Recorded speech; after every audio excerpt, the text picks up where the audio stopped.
There's a plan being debated in the highest circles of power right now to deposit $5 trillion into the US government's bank account. It's one of the biggest cash grabs in modern history, enough to reshape America's finances forever. Welcome to Macro Central, where we dig into the economic stories that control our world. This isn't a fantasy, it comes from a single, powerful, and deeply controversial economic weapon, the tariff.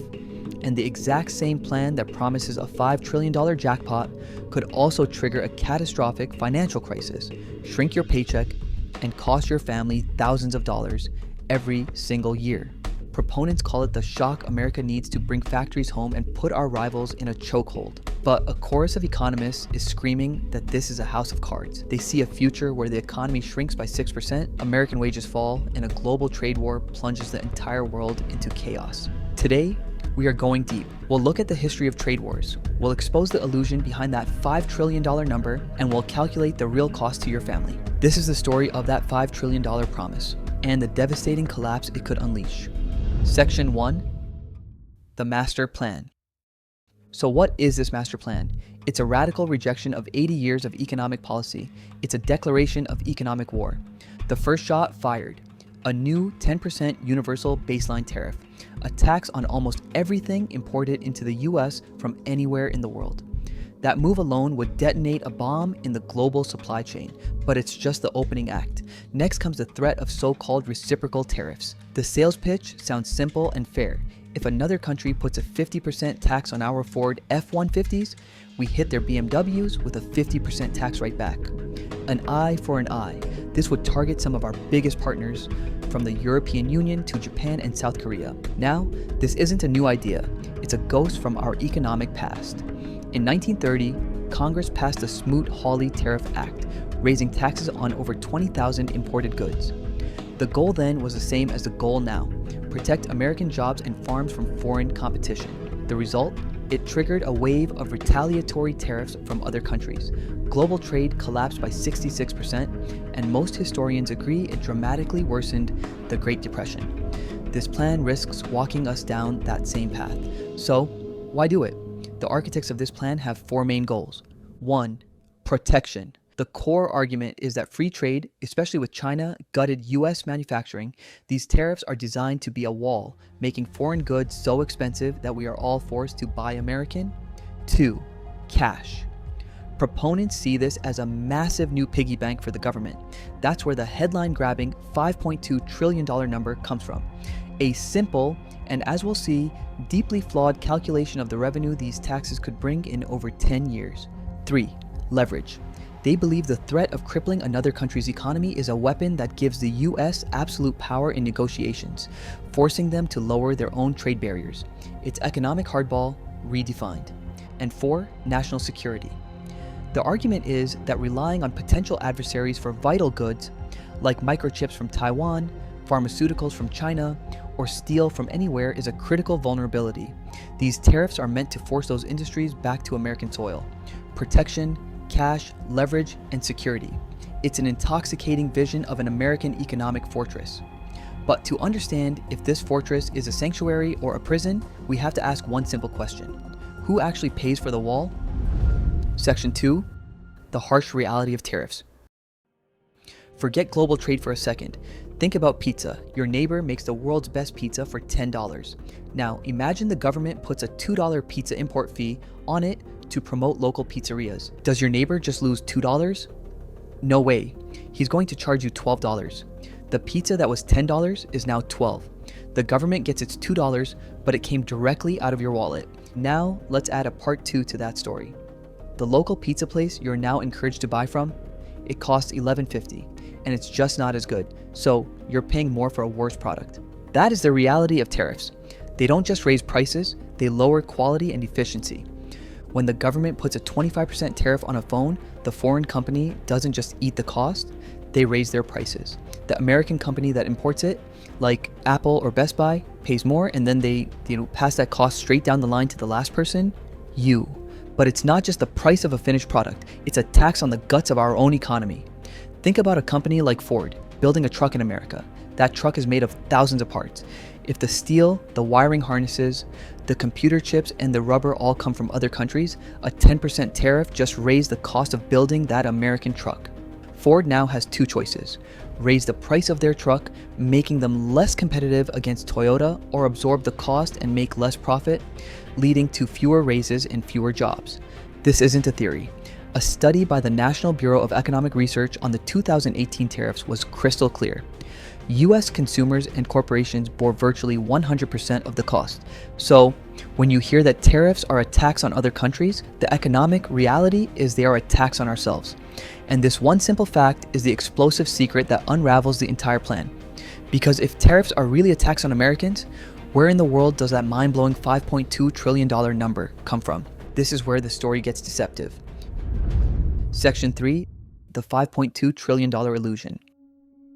That headline-grabbing number is so massive, it's hard to comprehend. It comes from an analysis by the highly respected Penn Wharton budget model. But here's the trick. That number comes from a static model. Let's use an analogy. Static scoring is like planning a big outdoor concert. You calculate that if 10,000 people come and pay $50 a ticket, you'll make $500,000. Simple math.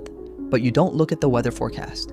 Dynamic scoring is looking at the forecast, seeing a hurricane is coming, and realizing you'll be lucky if anyone shows up at all. The real world is dynamic.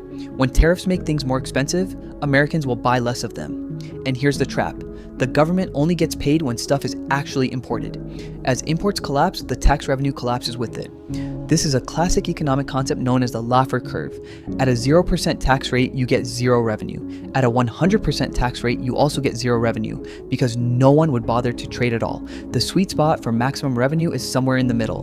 The fear is that a massive tariff hike would push us way past that sweet spot, potentially even reducing government revenue in the long run. When you account for these real-world reactions, the numbers plummet. Penn Wharton's own dynamic analysis shows the revenue dropping by hundreds of billions. Other experts at the Tax Foundation believe that once you factor in retaliation, a 10% tariff would raise a fraction of what's promised. The $5.2 trillion jackpot is an illusion based on math that ignores human behavior, and it ignores the most predictable and most destructive reaction of all: retaliation. Section 4, the Economic Boomerang. A trade war is never a one-sided fight. Let's look at a real-world case study, the 2018 trade war. The US imposed tariffs on steel, aluminum, and a host of Chinese goods. What happened next was completely predictable, and our trading partners punched back hard. The European Union targeted iconic American products specifically chosen to inflict maximum political pain: Harley-Davidson motorcycles from Wisconsin and bourbon from Kentucky. China went straight for the jugular of American agriculture: soybeans. Before the trade war, China bought about 60% of all US soybean exports, worth over $12 billion a year. After the retaliatory tariffs, that number fell off a cliff. Chinese buyers simply switched to Brazil. The result was a crisis in the American heartland, forcing the government to pay out over $28 billion in bailouts to farmers. Think about that. We were taxing imports to raise money, only to spend that money bailing out the industries that were crushed by the inevitable retaliation. This new, much larger plan would trigger the same response on a global scale. The EU has already prepared retaliatory taxes on $109 billion of American exports. Boeing airplanes, Tesla cars, American software, all would be at risk. This completely flips the script. Now it's the entire world taxing American exports, and it reveals a fundamental misunderstanding of modern trade. Trade doesn't just go away, it diverts. If we tax Chinese goods, American companies might start importing more from Vietnam or Mexico. And if China stops buying our soybeans, it just buys more from Brazil and Argentina. The world economy reroutes itself around the conflict, leaving American consumers and our most competitive exporters as the primary losers. It's an economic boomerang. You throw it to hit your rivals, but it comes screaming right back at your own head. Section 5, the cost to your family. So let's bring this home. What does this mean for you? First, it's an inflation bomb. A 10% tax on all imported goods would create a sudden, massive spike in prices across the board. This could force the Federal Reserve into a terrible choice: either let inflation run wild or hike interest rates even higher, intentionally slowing the economy and risking your job to control prices. Multiple analyses have calculated what this tariff plan would cost a typical family. The numbers range from $1,700 to $2,400 per year in effective tax hikes. Let's break that down.